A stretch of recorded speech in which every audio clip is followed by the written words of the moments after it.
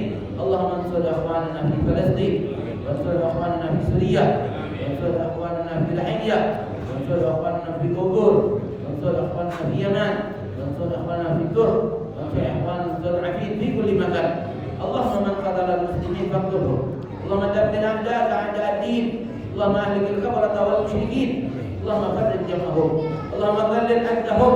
اللهم شتت شملهم واجعلهم في الغابرين يا الله. ولا تبلغهم مراد ونارهم تصبح رماد بكاف هاء يا عين صاد بالحاضر والغائبين يا الله. وصلى الله على سيدنا محمد النبي الأمي وعلى آله وصحبه وسلم والحمد لله رب العالمين.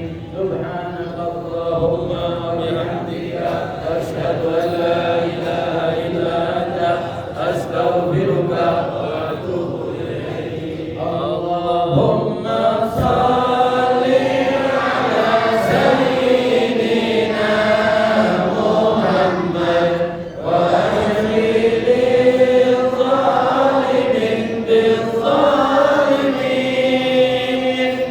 اللهم صل على سيدنا محمد وأشهد الظالمين بالظالمين وأرنا من بينهم سالمين وعلى آله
Jadi nyelekin buat bangun masjid. Jadi nanti kita ada koordinatornya di daerah sini. Dan nanti ada koordinatornya saudara Ibu itu di depan. Nah, silakan nanti di depan yang minat tuh celengan akhirat. Nah, nanti kalau penuh kami jemput. Setiap bulan kami jemput nanti rutin. Ya, silakan di depan. Nanti diberikan nomor hatinya, bisa dibawa celengannya, dicelengin. Setelah 2.000 boleh, 1.000 boleh, 1 juta juga boleh. Ya, setelah. Nah, ini saja. Nah, nanti dilanjutkan dengan salawat berikutnya. Salawat Nabi. Allah